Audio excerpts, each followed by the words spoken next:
Finally আজি আমি ফুলকবি আলু বিলাহী লগত কি ধুনীয়াকৈ আজি বনাই খাম। তো সৰু সৰু পিচ পিচ কৰিকে আমি ফুলকবিবিলাক কাটি ল'লোঁ, ধুনীয়া পিচ পিচ কৰিকে কাটি ল'লোঁ একদম চাকুৰ লগত। কি ধুনীয়াকৈ আমাৰ প্ৰিয় বাইদেউ কাটি আছে আৰু মই আৰু ইপানে কি ধুনীয়াকৈ আছে। তাৰপিছত ফুলকবিৰ ঠাৰিবিলাক খাই বেছি ভাল লাগে, সেনেকুৱা ফুলকবিৰ ঠাৰিবিলাকো সৰু সৰু পিচ পিচ পিচ কৰি ল'লে কি ধুনীয়া হয় আহিলে। তাৰপিছত আলু এটা কাটিলোঁ, তো আলুটো বাকলিকেইটা চেলাই দিলোঁ। বাকলি নাকাটিলে আৰু ধুনীয়া সোৱাদ লাগে, কিন্তু বাকলিটো চেলাইকৈ কাটি দিলোঁ।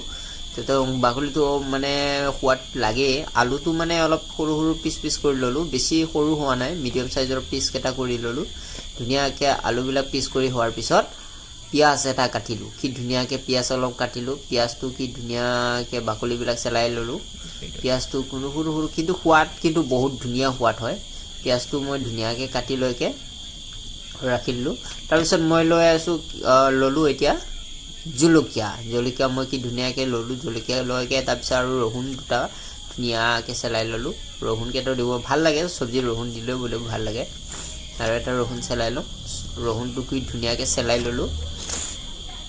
আৰু চৰ্দিও লাগি আছে বাৰু। কি ধুনীয়াকৈ আমি ৰহুন পিঁয়াজ জলকীয়া ল'লোঁ। তাৰপিছত বিলাহী এটা থৈ দিলোঁ, কি ধুনীয়াকৈ বিলাহীৰ লগত ধুনীয়া গেছটো পটককৈ জ্বলাই ল'লোঁ। জ্বলাই লৈকে মই কি ধুনীয়াকৈ সৰু সৰু পিঁয়াজকেইটা কাটিকৈ মই এতিয়া বৰ্তমান জলকীয়াটো কাটি লওঁ। কি ধুনীয়াকৈ জলকীয়াকেইটা কাটি ল'লোঁ, এক জেগাত থৈ মিঠাতেল অকণমান ঢালি ল'লোঁ। কেৰাহীটো বহাই মিঠাতেল কি ধুনীয়াকৈ ধৰিলেগৈ। তাৰপিছত জলকীয়া পিঁয়াজ কি চব দি ধুনীয়াকৈ অলপ মানে হেৰি কৰিব লাগে, তেলত ফ্ৰাই কৰিব লাগে।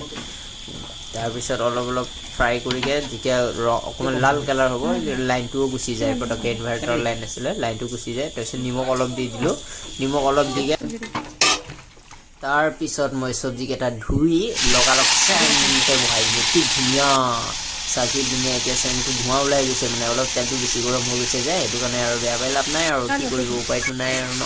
ধুনীয়াকৈ আৰু ধুনীয়াকৈ কচুলিখন অলপ ঘূৰালোঁ অকণমান, কি ধুনীয়াকৈ ঘূৰাইকৈ এতিয়া আমি অলপ সময় কি কৰিব লাগিব, কচুলিখন থৈকৈ তাৰপিছত অলপ হালধি অলপ দি দিলোঁ। হালধি দিব লাগিব কাৰণ হালধি দিলেহে অলপ কালাৰফুল হ'ব ন।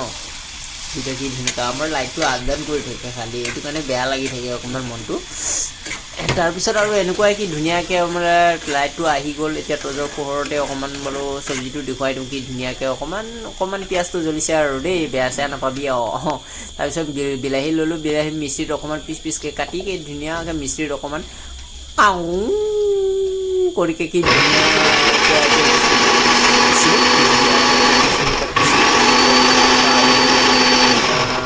গুড়ি মিহি হৈ গ'ল, দেখোন পিঠাগুড়িৰ নিচিনাকৈ মিহি হৈ গ'ল। এতিয়া ঢালি দিয়ে কি ধুনীয়াকৈ।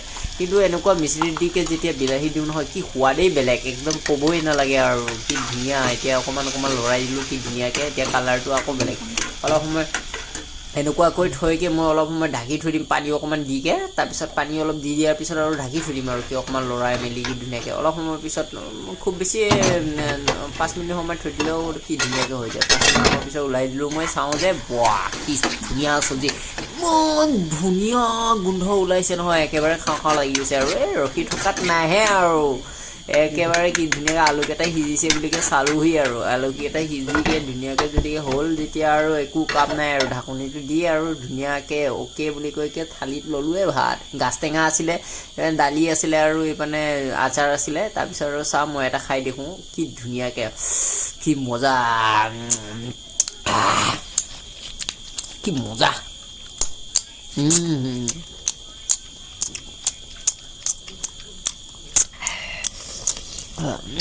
ফুলকবি